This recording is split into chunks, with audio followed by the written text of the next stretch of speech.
درد کے حسرت کو نکلتے نہیں دیکھا، کاغذ کی کبھی ناؤ کو چلتے نہیں دیکھا، ظالم کو کبھی پھولتے پھلتے نہیں دیکھا، ٹھوکر ہے یہ وہ جس سے سنبھلتے نہیں دیکھا، وہ تخت ہے کس قبر میں، وہ تاج کہاں ہے، اے خاک بتا زور یزید آج کہاں ہے۔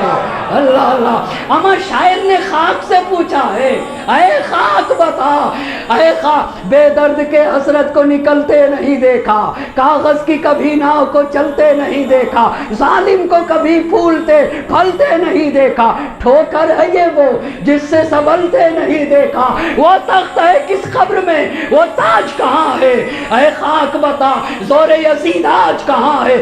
احساس نہیں جس میں وہ تاریخ ہے سینہ، دوزخ میں اترتا ہے صدا ظلم کا زینہ، پستی کی علامات ہے انصاف سے کینہ، جو حق سے لڑا ڈوب گیا اس کا سفینہ۔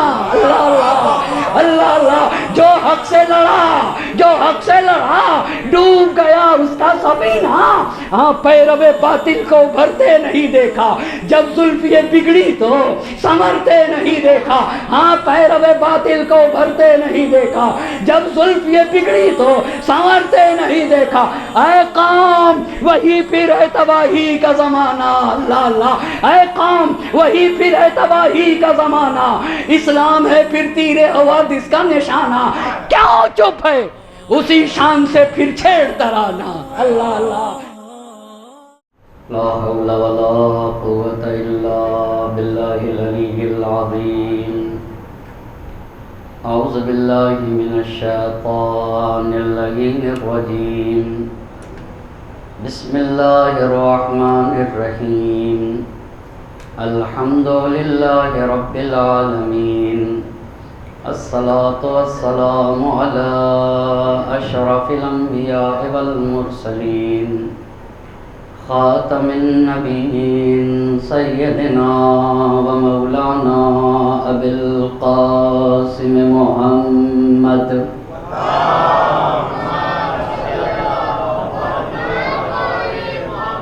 وعلى أهل بيته الطيبين الطاهرين المعصومين، ولعنة الله على أعدائهم أجمعين، أما بعد، فقد قال الله سبحانه تبارك وتعالى في كتابه الحكيم وقوله الحق، بسم الله الرحمن الرحيم، ولقد كرمنا بني آدم وحملناهم في البر والبحر ورزقناهم من الطيبات وفضلناهم على كثير ممن خلقنا تفضيلا۔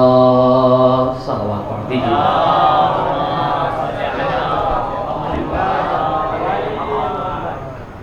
سلسلہ مجالس کی آج چوتھی گفتگو ہے، اور عنوان گفتگو ہے کربلا کی خواتین اور ان کے کارنامے۔ اس عنوان پہ گفتگو کرنے کے لیے قرآن مجید کی جس آیہ مبارکہ کو سرنامہ سخن قرار دیا ہے، اس میں خالق اور مالک کا ارشاد ہو رہا ہے، وَلَقَدْ كَرَّمْنَا بَنِي آدم، ہم نے اولاد آدم کے سر پہ تاج کرامت رکھا ہے۔ ہم نے ہر انسان کو، چاہے وہ مرد ہو یا عورت ہو، ہر ایک کو محترم اور مکرم بنایا ہے۔ وَحَمَلْنَاهُمْ فِي الْبَرِّ وَالْبَحْرِ، اور ہم ہی نے انسان کو صلاحیت دی ہے کہ وہ دریا کا سفر طے کرے یا خشکی کا سفر طے کرے۔ دریا اور خشکی کا سفر طے کرنے کی صلاحیت یہ ہم نے انسان کو مرحمت فرمائی ہے۔ وَرَزَقْنَاهُمْ مِنَ الطَّيِّبَاتِ، اور ہم ہی نے انسان کو پاک و پاکیزہ رزق دیا ہے۔ وَفَضَّلْنَاهُمْ عَلَى كَثِيرٍ مِّمَّنْ خَلَقْنَا تَفْضِيلًا، اور ہم نے انسان کو اپنی تمام مخلوقات سے افضل بنایا ہے۔ لیکن جو خالق، جو مالک اپنی اس آیہ مبارکہ میں یہ ارشاد فرما رہا ہے کہ ہم نے انسان کو اپنی تمام مخلوقات سے افضل بنایا ہے، اسی مالک کا ارشاد ہے اولئک کالانعام بل ہم اضل، یہ انسان اتنا گرتا ہے کہ جانوروں کی طرح ہو جاتا ہے، بل ہم اضل، صرف جانور کی طرح نہیں ہوتا بلکہ جانوروں سے بھی پست ہو جاتا ہے۔ آخر ایک جگہ قرآن کا ارشاد ہے ہم نے اپنی مخلوق میں ساری مخلوقات سے افضل انسان کو بنایا، اور دوسری جگہ قرآن کہہ رہا ہے کہ یہ انسان اتنا گرتا ہے کہ اولئک کالانعام، یہ جانوروں کی طرح ہو جاتا ہے، بل ہم اضل، بلکہ جانوروں سے بھی پست ہوتا ہے۔ خالق اور مالک کیا کہنا چاہتا ہے؟ قرآن صاف صاف یہ کہنا چاہتا ہے کہ دیکھو افضلیت کا معیار، برتری کا معیار، فضیلت کا معیار پاکیزگی ہے، طہارت ہے، حسن عمل ہے، حسن اخلاق ہے، روحانیت اور معنویت ہے۔ جو جتنا پاک و پاکیزہ ہوگا، جس کے ہاں جتنی سچائی پائی جائے گی، جس کے ہاں جتنا حسن عمل اور حسن اخلاق پایا جائے گا، اتنا ہی خالق اور مالک کی بارگاہ میں عظمتوں کا مالک ہوگا، چاہے وہ مرد ہو یا عورت ہو۔ ہماری بارگاہ میں تو پاکیزگی دیکھی جائے گی، ہماری بارگاہ میں روحانیت اور معنویت دیکھی جائے گی، ہمارے یہاں تو کردار، کیریکٹر، اخلاق، حسن عمل اور حسن اخلاق دیکھا جائے گا، چاہے یہ مرد میں پایا جائے یا عورتوں میں پایا جائے۔ اسی کو قرآن نے ایسے کہا ہے ان اکرمکم عند اللہ اتقاکم، تم میں سب سے افضل وہی ہے جو سب سے زیادہ پاک و پاکیزہ ہو، چاہے وہ مرد ہو چاہے وہ خاتون ہو۔ لیکن روحانی اور معنوی تربیت کر کے کمال تک پہنچنے والی ہستیاں بہت کم ہیں۔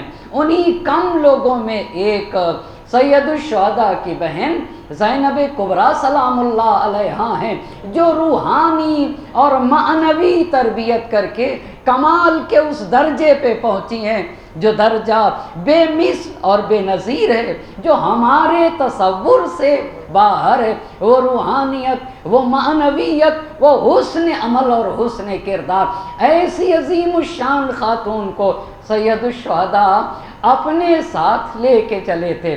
28 رجب کو مدینہ چھوڑا سن 60 ہجری میں، اور آپ کے ساتھ ساتھ شریکت الحسین بنی جناب زینب کبریٰ سلام اللہ علیہا۔ مکہ مکرمہ آئے، زینب ساتھ ساتھ ہیں۔ مکے کو 8 ذی الحجہ کو مکہ چھوڑا، کوفے کے لیے مکہ چھوڑا، زینب ساتھ ساتھ ہیں۔ پھر کوفے سے کربلا کا رخ کیا، زینب ساتھ ساتھ ہیں۔ 2 محرم کو سید الشہداء کربلا کی زمین پہ وارد ہوئے، بہن ساتھ ساتھ ہے۔ یہ سفیر کربلا بنا کے لے آئے تھے کہ میرا پیغام دنیا والوں تک پہنچائے گی، اور مبلغ اسلام بنا کے لائے تھے۔ یہ خطیب اعظمہ ہیں جناب زینب کبریٰ سلام اللہ علیہا۔ اور جب صلوات پڑھ دے بر محمد، اور جب عاشور کی رات آئی تو اپنی بہن سے بہت ساری باتیں کہی ہیں، اپنی بہن کو عظیم درس دیا شب عاشور، جس میں پہلی بات یہ کہی کہ بہن مصائب و آلام کے مقابل میں استقامت و پائیداری کا مظاہرہ کرنا۔ دوسری بات یہ کہی دیکھو خالق اور مالک سے جڑے رہنا ہے۔ اور تیسری بات یہ کہی کہ زمین پر جتنے لوگ ہیں، آسمان پہ جتنے رہنے والے ہیں، انا کل شیء ہالک، ہر شے کو فنا ہے، الا وجہ اللہ الذی خلق الخلق بقدرت، صرف مالک کی ذات باقی رہے گی، پروردگار کی ذات باقی رہے گی، باقی ہر ایک کو فنا ہے۔ بہن نانا نہ رہے، وہ مجھ سے بہتر ہیں، بابا مجھ سے بہتر، مادر گرامی مجھ سے بہتر، بھیا حسن مجتبیٰ مجھ سے بہتر، وہ نہ رہے، لی وَلِكُلِّ مُؤْمِنٍ بِرَسُولِ اللَّهِ اسوہ، بہن میرے لیے، تمہارے لیے اور ہر صاحب ایمان کے لیے نبی گرامی کی ذات اسوہ ہے، آئیڈیل ہے۔ اور جب عاشور کا دن آیا، حسین کی شہادت ہوئی، شہادت حسینی کے بعد سید الشہداء کا سر تن سے جدا کر کے عبید اللہ ابن زیاد کے پاس بھیجا گیا۔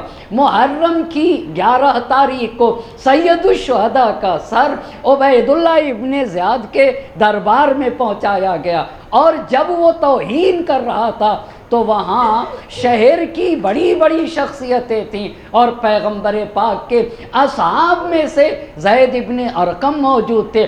زید ابن ارقم نے عبید اللہ ابن زیاد کی کثافتوں کا جواب دیتے ہوئے آخر میں جو بات کہی، اور وہ سارے لوگوں سے کہی کہ دیکھو اب تم غلام ہو، اللہ اللہ، اور یہ بہت بڑا پیغام تھا، اب تم غلام ہو۔ کیوں غلام ہو گئے؟ تم نے ایک غلام کو اپنا حاکم بنا لیا، تم نے فرزند فاطمہ کو قتل کیا اور مرجانہ کے بیٹے کو حاکم بنایا، اور جب تم فاطمہ کے فرزند کی قدر نہ کرو گے، آپ دیکھیں نا، بہت بڑا درس ہے، جب پاک و پاکیزہ لوگوں کی قدردانی نہ کی جائے گی، جب اچھے لوگوں کی قدردانی نہ کی جائے گی، تو پست سے پست انسان لوگوں کی گردنوں پہ مسلط کیا جائے گا۔ شریر آئیں گے جب اچھے لوگوں کی قدردانی نہ کی جائے گی۔ کہا تم نے فرزند فاطمہ کو قتل کیا اور مرجانہ کے بیٹے کو اپنا حاکم بنا لیا، اب مرجانہ کا بیٹا تمہیں غلام بنائے گا، اور کیسے غلام بنائے گا؟ ایسے غلام بنائے گا، اچھے لوگوں کو قتل کرے گا، برے لوگوں کو زندہ رکھے گا، اب تم عزت سے جی نہیں سکتے ہو اور تم ذلیل ہوگے۔ اتنی بات ہوئی، اور اب جب محرم کی 12 تاریخ آئی ہے تو سورج نکلے 2 گھنٹے ہوئے تھے جب بازار کوفہ میں حسین کا لٹا ہوا قافلہ آیا، وہاں زینب نے خطبہ دیا بازار کوفہ نے، اور ام کلثوم نے تقریر کی ہے، فاطمہ بنت الحسین بولی ہیں، اور سید سجاد بولے، مگر مختصر بولے، ہر شخص کے لیے، اور کتنا بڑا درس دیا ہے۔ دربار ابن زیاد میں خطبہ دینے سے پہلے بازار کوفہ میں خطبہ دے کے سب سے پہلے لوگوں کو بیدار کیا۔ بہت توجہ کریے گا، اور یہ بہت بڑا پیغام ہے۔ سب سے پہلے لوگوں میں بیداری آنا چاہیے، اس لیے کہ اگر لوگ بیدار ہو گئے، لوگوں کے یہاں قوت احساس جگ جائے اور جرأت اظہار پیدا ہو جائے، تو لوگ اگر اٹھیں گے حاکم کے خلاف، تو پھر سب سے بڑی طاقت لوگوں کی طاقت ہوا کرتی ہے۔ اس لیے زینب کبریٰ سلام اللہ علیہا، ام کلثوم سلام اللہ علیہا، اور فاطمہ بنت الحسین سلام اللہ علیہا نے سب سے پہلے کوفے کے بازار میں خطبہ دیا کہ سب سے اہم کام یہ ہے کہ مردہ ضمیروں کو زندہ کیا جائے۔ یہ بہت بڑا پیغام ہے کربلا کا۔ لوگوں میں اگر بیداری آ گئی تو لوگ برے کے سامنے کھڑے ہوں گے، ستمگر کے سامنے کھڑے ہوں گے، پر شرط یہ ہے کہ پہلے لوگوں کو بیدار کیا جائے۔ اسی لیے پہلے بازار کوفہ میں خطبہ دیا، اور اس کے بعد دربار ابن زیاد میں 12 محرم کو ظہر سے پہلے حسین کا لٹا ہوا قافلہ پہنچا۔ وہاں پہ زینب کبریٰ سلام اللہ علیہا نے عبید اللہ ابن زیاد کی آنکھوں میں آنکھیں ڈال کے حسین کا پیغام پہنچایا ہے، کربلا کو عام کیا ہے، اور توحید اور وحدانیت کا تحفظ کیا۔ اور اس واقعے کے بعد اب عبید اللہ ابن زیاد مسجد کوفہ میں لوگوں کو جمع کرتا ہے، اور وہاں الیاذ باللہ امام حسین علیہ السلام کو جھوٹا بتایا جا رہا تھا، امیر المومنین علی علیہ السلام کو الیاذ باللہ جھوٹا بتایا جا رہا تھا۔ مگر وہاں قدرت نے ایک اہتمام کر رکھا تھا، جو شیعہ علی حقیقی سچا شیعہ تھا، ہاں بائیں آنکھ بھی نہ تھی، داہنی آنکھ بھی نہ تھی، بائیں آنکھ